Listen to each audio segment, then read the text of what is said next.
Buenas tardes a todos y bienvenidos al invitado de Radio Francia Internacional. Se acaba de estrenar en el Théâtre de la Ville, aquí en París, y en el marco del Festival de Otoño, la despedida, montaje teatral del grupo colombiano Mapa Teatro, en el que abordan el fin de la violencia gracias a los recientes acuerdos de paz que han puesto fin a 52 años de violencia armada en Colombia. Y precisamente para hablarnos de esta obra tenemos con nosotros a Rolf Apelhalden, director y cofundador de Mapa Teatro. Buenas tardes, Rolf. Buenas tardes, ¿cómo estás? Y muchísimas gracias por haber aceptado nuestra invitación. Muchísimas gracias a ti. Permíteme, Rolf, que explique antes que nada que has nacido en la localidad colombiana de Manizales en 1965, hijo de padre suizo y madre colombiana. En Suiza vas a estudiar ergoterapia y en Ginebra, en Lausana, pero que la vas a dejar por el teatro. Cuéntanos primero qué es la ergoterapia. Bueno, yo llego a Suiza después de una infancia en Colombia. Viví pocos años en esta ciudad que mencionas, en Manizales. Rápidamente nos trasladamos a la ciudad de Bogotá, donde mi padre inició su trabajo como ingeniero textil suizo. Y tras el fallecimiento de mi padre, a los 18 años, fui trasladado a Suiza y aquí empecé pues una vida en Europa por primera vez, en la cual yo todavía buscaba cuáles eran los verdaderos caminos que me esperaban. Tenía tras de mí un pasado de textileros muy importante. Toda mi familia paterna venía de una tradición textilera de la ciudad de San Galo, donde hay una tradición muy extensa en la materia textil. Y por supuesto, pues había de alguna manera una indicación de que yo tendría que seguir los hilos de la tradición. Sin embargo, mi inclinación por el arte, pero también mi curiosidad y mi sensibilidad social me hizo optar por una práctica que estaba entre el arte y la medicina o las ciencias paramédicas, como fue el arte terapia, que en esa época se conocía como ergoterapia, terapia de la actividad. Y entonces estudié allí durante 5 años entre Ginebra y Lausanne.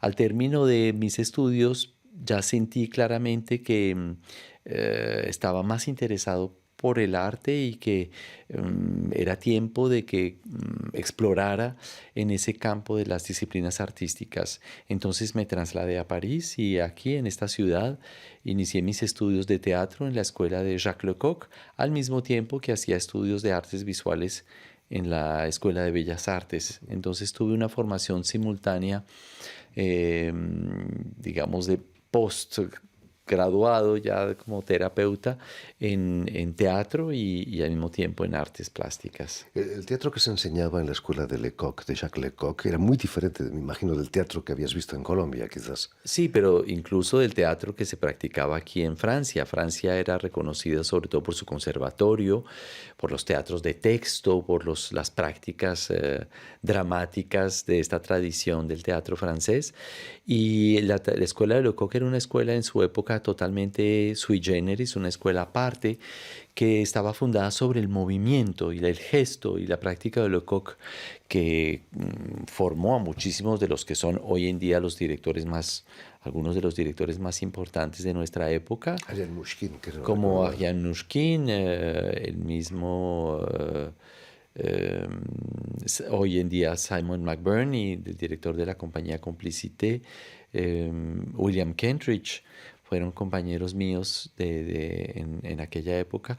Hay un gran repertorio de prácticas y de grupos muy diversos que producía la escuela de Lecoq, en donde el actor era menos invitado a ser un intérprete como a ser un creador. De allí la variedad de prácticas y la variedad de formas que produjo esta escuela. Recordemos antes el famoso grupo Mummenschanz, que fue un grupo que empezó a trabajar con unas formas extrañas en un teatro más del gesto. Entonces sí, yo me inclinaba más por una práctica artística en la cual el gesto, el movimiento y la imagen tenían una, digamos, preponderancia sobre el trabajo del texto. Vuelves a Bogotá con tu hermana Heidi y ahí vais a crear el Mapa Teatro. ¿Cómo recibieron en Colombia esas influencias tan Sí, vanguardistas del teatro que venían de claro, París? debo aclararte antes que tras de mí siguió Heidi llegó a París, ella llegó directamente a París, ella estudió también en la escuela de Lecoq, después estuvo trabajando con un director, un pedagogo muy famoso de aquella época que se llamaba Philippe Gaulier, y ella se formó con ellos y fue tras el final de su formación que decidimos aquí en París, no en Colombia, formar Mapa Teatro. Mapa Teatro se creó en los sótanos de la Cámara de Comercio Suiza en París. Antes de que existiera el Centre Culturel Suisse, que ya es muy conocido en París, nosotros empezamos a ensayar en la cave, en los sótanos de esta Cámara de Comercio, que nos permitía a estos dos jóvenes colombianos de origen suizo de poder hacer nuestros ensayos. Y allí nació nuestro primer montaje, que se llamó Casa Tomada, basada en un cuento de Julio Cortázar. Y fue precisamente con este cuento, con el montaje de este cuento de Cortázar, que llegamos a Colombia en 1986, que regresamos después de muchos años aquí a presentar nuestro trabajo, que fue un trabajo que de alguna manera sí marcó en ese país hizo una marca, ¿no? Fue un hito en la historia del teatro que se venía haciendo, que era un teatro que venía de una tradición más eh, política de los grupos asociados a la izquierda latinoamericana, de la izquierda colombiana de aquella época. Entonces nosotros representábamos como una aproximación totalmente nueva y creo que hubo una gran aceptación, pero al mismo tiempo también un cierto escepticismo por parte, sobre todo, del medio teatral colombiano. De eso han pasado ya más de 30 años. Ya habéis recibido no hace mucho el Premio Nacional de Artes y de las Letras. Es una especie de consagración de esta labor de 30 años.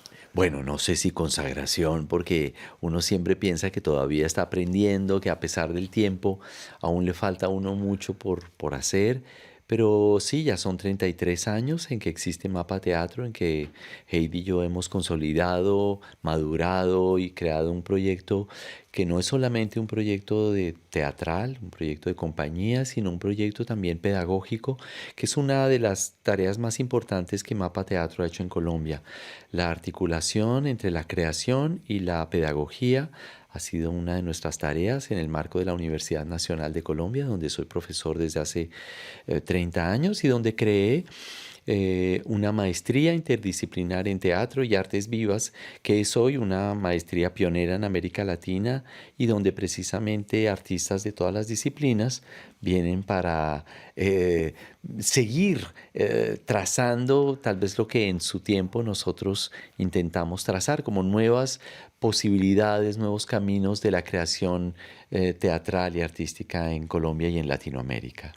En vuestros espectáculos habéis utilizado la imagen, el vídeo, la videoinstalación, la música, la ópera, ya hasta radioteatros habéis hecho. Sí, te contaba hace un momento que nuestra creación actual, La Despedida, que estamos creando en estos días aquí en Francia, la radio ocupa un lugar muy importante. La radio porque está muy ligada a la cultura colombiana. Mucho antes de que llegara la televisión a Colombia, la radio ya se había implantado como uno de el medio privilegiado de transmisión, de comunicación, de creador de comunidad en este país, donde las zonas más remotas estaban totalmente pues descomunicadas si no fuese a través de la radio, con lo cual la radio posee hoy en día un archivo gigantesco, es una memoria cultural y nosotros nos basamos mucho en los archivos de una radio en particular, la radio Sutatensa, para construir especialmente los dos últimos espectáculos que hacen parte de este tríptico llamado Anatomía de la Violencia en Colombia, del cual La Despedida es su última parte. Y precisamente la primera la presentabais en el Festival de Aviñón hace 5 años, Los Santos Inocentes. Estaba basado en una fiesta de una población en el norte de Colombia, Guapi, si no me equivoco, muy Así violenta, es. ¿no? Un señor se dedica a azotar a a los paseantes. Sí, nosotros iniciamos este proceso, este proyecto de la anatomía de la violencia en Colombia a partir de una pregunta que era, ¿cuál es la relación que existe en Colombia entre festejar, celebrar, entre la vida, esta pulsión de vida, y la violencia y todo lo que desemboca en acontecimiento trágico? Este umbral delicado que hay en nuestros países entre celebrar la vida y la muerte. Entonces, con esa pregunta nos fuimos a indagar primero las fiestas, porque las fiestas habían sido en estos 52 años de conflicto armado el escenario privilegiado de las grandes masacres en Colombia. Y nos parecía muy preocupante y al mismo tiempo muy sintomático que fuesen los escenarios de celebración pública, de celebración de la vida, de la comunidad, que fueran utilizados como dispositivos de guerra y dispositivos de muerte. Entonces fuimos primero a esta población en el Pacífico colombiano de Guapi, donde se celebra una fiesta que de por sí no es una fiesta violenta, sino es una fiesta que viene desde la colonia con las antiguas comunidades afrodescendientes de esclavos que llegaron con la conquista a Colombia y que en sus primeros años tenían derecho a una fiesta que era como más o menos el carnaval que se hace en Europa, donde podían transgredir sus papeles y el esclavo que recibía el látigo podía ese día tomar el látigo en su mano y dar látigo a su vez. Por supuesto, no iba a dar el látigo a los blancos, a los amos blancos, sino que podía darle el látigo a otro esclavo que portase la máscara de un blanco. Y fue así como nació para nosotros entonces este primer espectáculo llamado Los Santos Inocentes, basado en la fiesta que es de los Santos Inocentes de Guapi. En aquel espectáculo ya denunciabais la violencia a través de imágenes de Eber Pelosa, un paramilitar que fue responsable de la masacre de Naya, ¿no? Sí, los paramilitares habían sido en particular los protagonistas de masacres muy importantes en esa región del país y precisamente una de sus estrategias había sido de atacar a las poblaciones en momentos de fiesta donde la población está vulnerable, indefensa, desarmada y también en estado alterado de conciencia. La ebriedad es un elemento fundamental para justamente perpetrar estos horrendos crímenes y nos parecía que entonces podíamos hablar desde el teatro, desde un lugar en el cual la teatralidad atraviesa también la vida, como eran precisamente estas masacres en escenarios de fiesta. Entonces, sí, nuestra primera obra, Los Santos Inocentes, tiene que ver con fiesta y masacre en la perspectiva del paramilitarismo. La segunda pieza, El discurso de un hombre decente, tiene que ver con esta misma relación de fiesta y violencia, pero ya en el marco del narcotráfico. Y la tercera, que es La despedida, tiene que ver con fiesta y violencia en el marco de las guerrillas armadas en Colombia. Precisamente la despedida la estrenabais aquí en París hace muy poco. ¿Qué representa para vosotros que habéis estudiado y trabajado el teatro en París volver a la capital francesa? Es la primera vez que Es venís la a primera París. vez que actuamos en París después de 33 años de haber fundado nuestra compañía aquí. Y a pesar de haber pasado por Aviñón, nunca habíamos estado en París. La celebración del año Colombia-Francia ha sido para nosotros la ocasión de presentar nuestro trabajo gracias a esta iniciativa de los gobiernos de Francia y Colombia. Hemos podido presentar aquí en París esta obra que obviamente representa para nosotros un momento especial de nuestra carrera, de nuestra trayectoria y del el hecho de que se presenten en un escenario en esta ciudad donde nosotros aprendimos las artes del teatro, pues es muy, representa, es algo especial, ¿no? Tiene una simbólica particular.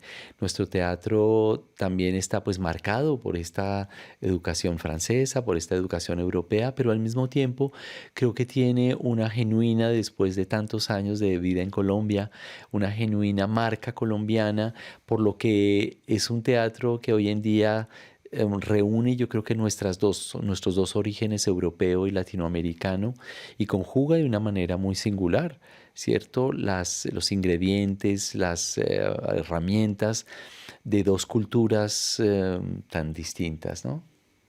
La despedida es en cierto modo, la despedida de la violencia. Es tan fácil despedirse de la violencia de la guerra. No, no, no. Yo creo que ahora los colombianos tenemos precisamente un trabajo enorme para aprender a vivir sin la guerra.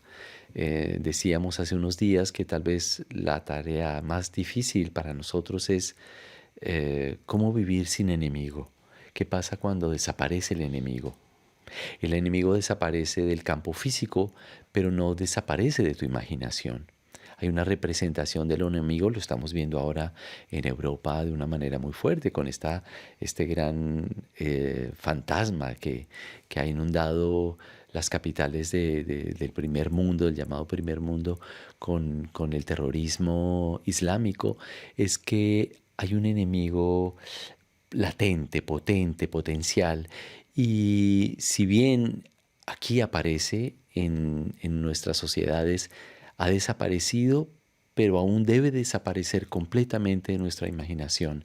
Y esa es la tarea que nosotros pensamos es una de las tareas que el arte también debe hacer, ¿no? En España ocurría lo mismo. Los nostálgicos de la dictadura franquista decían que con Franco se vivía mejor. La izquierda decía que contra Franco se vivía mejor. Claro. Había un enemigo. Claro, había un enemigo común y es cierto que para unos y como para otros la existencia de esta figura de la guerra permite un cierto modus operandi, un modus vivendi agenciado por la existencia de esta figura, donde los enemigos finalmente terminan siendo incluso rentables para todas las partes. Hay una producción de capital, hay una producción de vida, hay una producción de formas de hacer que están ligadas profundamente a la guerra y lo sabemos por la historia de la humanidad, cuánto tiempo ha tomado a las sociedades en sus transiciones y en sus cambios hacia sociedades en paz, sociedades de democracia completa, cómo ha sido difícil esta transición para borrar toda presencia del fantasma del enemigo. Los acuerdos de paz no han hecho la unanimidad en Colombia. La paz tiene un precio, Rolf. Sí, la paz fue durante muchos años algo que se prometió, cada nuevo presidente en Colombia ponía en su agenda los acuerdos de paz como una prioridad y siempre esos acuerdos llevaron por muchas razones a un resultado que fue negativo. Entonces, la llegada de este acuerdo finalmente tomó, primero produjo mucho escepticismo tras tantos años de haberlo intentado y luego cuando llegó el momento en que lo teníamos frente a nosotros y teníamos que votar en este gran referendo por la paz, muchos colombianos, más colombianos, votaron no. Y podemos entenderlo debido a este gran escepticismo, debido a este gran temor que existe de que súbitamente un régimen que produce miedo, el régimen de la izquierda en Colombia produce un enorme miedo, se convirtiese en un régimen de una extrema, de un partido extremo que viniera a gobernar Colombia. Yo creo que los colombianos votaron contra un fantasma. Creo que lo que sucede hoy en día en Venezuela fue aprovechado por la derecha para convocar un imaginario en una población que todavía dudaba sobre la posibilidad de la paz en Colombia. Y finalmente el acuerdo de paz se hizo por encima de todo, se firmó, y yo creo que todos aquellos que votamos por la paz y que estamos por la paz en Colombia representa para nosotros un gran triunfo y una gran responsabilidad, porque obviamente para nosotros la paz es una tarea, no es un tratado que se firma únicamente, es ahora una acción que va a tomar muchos años y que implica, como lo acabamos de decir, una enorme responsabilidad. En fin, muchísimas gracias, Rolf Abethalden, director y cofundador de Mapa Teatro de Bogotá, por haber estado aquí con nosotros. Permíteme también dar las gracias a Guillaume Buffet, quien ha estado detrás de los cristales al tanto de la realización de este programa, y enviar también un cordial saludo a nuestros espectadores, porque los tenemos, que nos siguen en toda América Latina gracias a la cadena uruguaya Canal U de Montevideo. Gracias por seguirnos a ustedes y les damos cita para una nueva edición de El Invitado de Radio Francia Internacional. Muchas gracias.